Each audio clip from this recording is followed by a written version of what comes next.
This ship played hero on screen, stopping history from repeating itself. Months later, the same ship sailed into a real disaster, and this time, no one could stop it. The movie never mentions what happened next. We will. 25 secrets. One real ship. An ending Hollywood never got to write. Secret 1. The real Navy crew. The crew who filmed this weren't actors playing sailors. Most of them were actual United States Navy personnel, on their actual ship, doing their actual jobs, with a film crew squeezed in around them. Getting that ship in the first place should never have worked. Every studio that read this script passed on it. Nobody was going to hand a 20-something producer the keys to a nuclear aircraft carrier. Secret 2. Kirk Douglas's son made it happen. That producer was Peter Douglas, Kirk Douglas's son, chasing his first real credit and refusing to take no for an answer. Kirk didn't chase this project. His son dragged him into it, as a favor. Secret 3. The producer cast himself. The favor got personal fast. Peter didn't just produce the film, he wrote himself into it, playing the ship's quartermaster, standing a few feet from his own father, take after take. Getting Kirk Douglas was the easy part. Getting the United States Navy on board was nearly impossible. Secret 4. The Pentagon's condition. The Department of Defense only agreed to help after reading the finished script, and even then, they attached a condition. The whole shoot had to bend around real fleet operations. Not the other way around. Secret 5. Real fighter squadrons. 2 full active fighter squadrons flew for this production, flown by real Navy pilots in real combat aircraft. Not stunt doubles, not extras in flight suits. Secret 6. The Navy's recruiting poster. The Navy didn't just cooperate. They used the finished film as a recruiting tool. The poster went up in actual enlistment offices. A movie about the danger of rewriting history, selling young men on joining the military that would almost have to live it for real. That irony didn't stay theoretical for long. This wasn't a set with catering trucks. This was an active nuclear warship, and the film crew were the ones who had to adapt. Secret 7. Martin Sheen arrives. One new arrival stepped off a helicopter and straight into the chaos. Martin Sheen, fresh out of the jungle-set nightmare of Apocalypse Now, trading one famously brutal production for another. Secret 848. Real sailors credited alongside him. 48 real Nimitz sailors are credited by name in this film. Extras, background crew, a few with actual lines. Secret 9. One continuous deployment. Those sailors weren't going home after the shoot wrapped either. This was one continuous deployment. The men playing pretend for the cameras this month would be back at their real posts a few months later, for something nobody could script. Hold on to that. It comes back, and it's not going to be gentle. Secret 10. The $12 million budget. The whole film ran on just $12 million. For a production embedded on a live aircraft carrier, that budget was razor thin from day one. Secret 11. Lloyd Kaufman and the birth of trauma. Lloyd Kaufman ran the shoot behind the scenes as unit production manager and squeezed into a tiny on-screen role as L.C. Dewar Kaufman. This production frustrated him so badly, he walked away from mainstream Hollywood for good and built Trauma Entertainment instead. One miserable shoot. One entire studio. Born out of spite. Secret 12. The cameraman swept off the deck. And on day 1, before any of that, jet exhaust swept a cameraman clean off the flight deck during a takeoff shot. He didn't go overboard. He landed in a safety net rigged below the edge. A net built to catch sailors. Never tested on a camera operator. If the money couldn't fix every problem, the crew would have to fake their way past the rest. Almost everyone on this shoot had already lived a version of the story they were filming. Secret 13. Soon Taek-oh's casting. The captured enemy pilot is played by Soon Taek-oh, a Korean-born actor. Critics called it a miscast. They missed the history. Korea was under Japanese imperial rule at the time, and thousands of Koreans genuinely served in Japan's military, including as pilots. Secret 14. The WWII flying ace.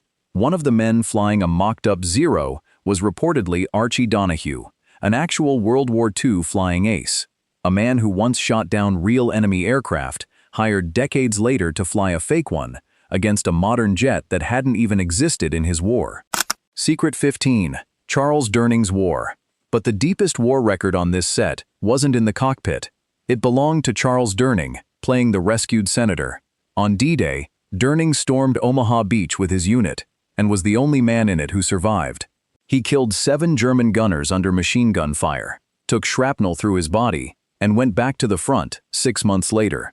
At the Battle of the Bulge, he was captured, lined up with other prisoners, and survived a massacre that killed the men next to him. He carried 3 Purple Hearts and a Silver Star onto this film set, and for decades, he never told anyone what actually happened over there. That's who was standing on this deck, playing pretend at a war he'd already survived for real. None of that history showed up on screen. What audiences saw instead looked flawless. It wasn't. No computer touched a single frame of this. Every shot was captured live, in the air, for real. Secret 16, the fake Zeros. Those Japanese Zeros weren't Zeros at all. They were American T-6 Texan trainers, dressed up with fake wings and paint, firing compressed acetylene through tubes bolted to the fuselage. Secret 17, flying at opposite extremes. To get a Tomcat and a Texan sharing one frame, pilots had to fly at nearly opposite extremes. The fake Zeros wide open, engines screaming. The F-14s throttled down near stall speed, wings spread wide, just to stay in shot. Secret 18, the low pass heard round the internet. One Tomcat pilot, Squadron Executive Officer Richard Fox Farrell, dropped his jet so close to the water during a low pass that people still argue about the footage online today. Some swear the aircraft nearly stalled. Navy witnesses say he never lost control. It just looks that close, on purpose. Even after audiences saw every second of it, one mystery still didn't add up. 45 years later, fans are still arguing about the same question. What actually caused that storm? Secret 19, Maurice Binder's Vortex. The film's answer was designed by Maurice Binder, the same artist behind the classic James Bond title sequences. The effects budget got saved for last, and by the time Binder started, the money was almost gone. He built the impossible vortex out of cotton clouds, spinning lights, and industrial fans. Secret 20, The Extraterrestrial Origin.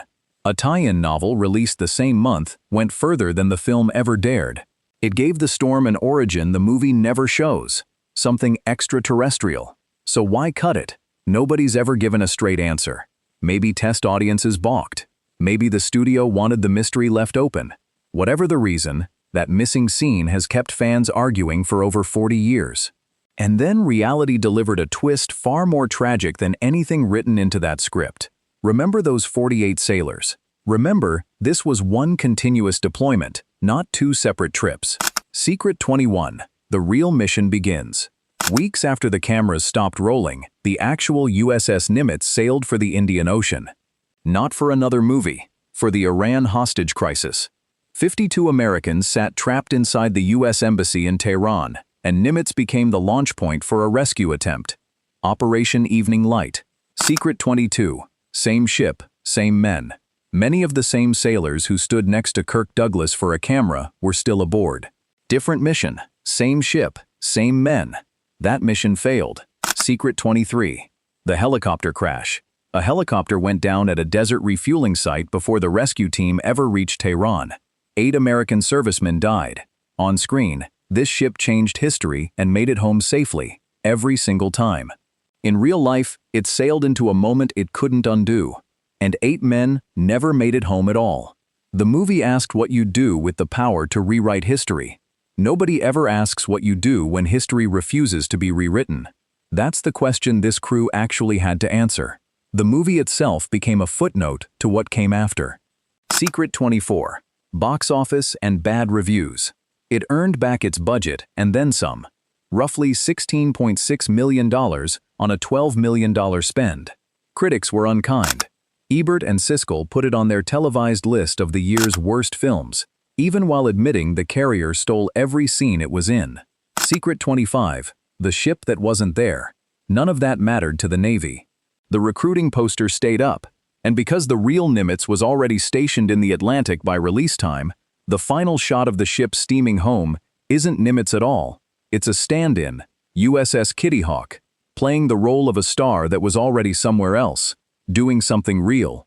For 2 hours, this ship imagined a world where history could be rewritten, and always got home safe. It only took a few real months to prove some things. Once they happen, don't get a second take.